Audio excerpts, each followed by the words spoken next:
folk tale called Armadillo's Song. So throughout the story, you might hear me talk about a musical instrument, and if I say that musical instrument's name, you have to pick it up and play it, but you won't know what's coming at you. Da da da. Okay. There was once an armadillo, and he lived by a very beautiful, glistening pond. This pond was surrounded by giant cattails and sedges, and the sun reflected off it just right to make it this glistening blue. It was the most beautiful pond in all the land. And next door to the armadillo lived multiple families of frogs. Now these frogs would cricket, they wouldn't cricket, they would croak, and they would ribbon here and there during the day, but at nighttime, they really came alive, and they filled the air with their enchanting melodies, croaking and ribbiting all night long. And little Armadillo just listened, and he listened all night. He was so jealous. Armadillo wanted to sing so badly, and every time he tried, he just couldn't. As he listened to the frogs, he noticed that their croak almost sounded like a... Is that a guitar I hear? A guitar? Oh, all night long the guitars just played and played in the most beautiful, song. Armadillo listened to this guitar-like croak of the frogs for many months, until one day a family of crickets moved next door, and the crickets would chirp a little bit here and there during the day, kind of like the frogs, but at night they came alive too. And here Armadillo would sit with the crickets on this side and the frogs on this side, and he noticed that these crickets almost sounded like, is that a ukulele? The crickets sounded just like ukuleles, all different notes playing together, beautiful chords that just happened to magically come together in this beautiful song all night. Wow. Every night.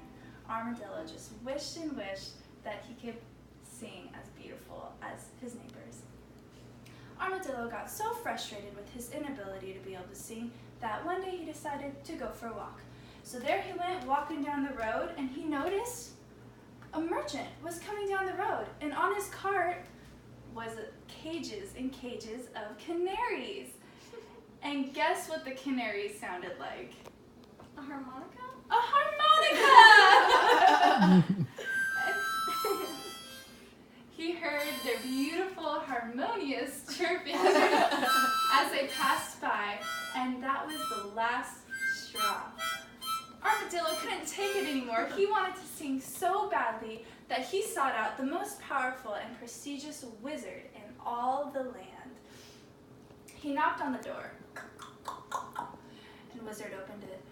Armadillo explained his predicament, said, "Mr. Wizard, I just want to sing so badly, like these frogs that sound like guitars, and these crickets that sound like ukuleles, and even the birds that sound just like a harmonica. Wizard, every time I try and sing, I just can't." Now the wizard explained to him that he was made for a reason, and singing isn't part of what Armadillo was made for. But Armadillo wouldn't budge. The wizard, being the good-hearted man he didn't want to lie to little Armadillo, and said there is one way that you can sing, but it involves you having to die. Much to the wizard's surprise, Armadillo, in a heartbeat, said, "I am ready to die if I can sing as beautiful as my neighbors." But Wizard wasn't ready to do that yet. He needed to reason with them. So the two sat down and talked about it for hours and hours, and they discussed death versus singing beautifully. But Armadillo wouldn't budge, so Wizard decided to give in and let him be able to sing like the others. So with all of his might, the wizard made them sing. And as soon as Armadillo transformed, it was almost like you could hear all of the instruments all at once, singing and playing and filling the whole room. And just like that, Armadillo had to die. shell was the only thing that was left. And many people in the town picked it up and blew air into it, and out of Armadillo came a beautiful sound that people still play to this day. Thank you. Yeah.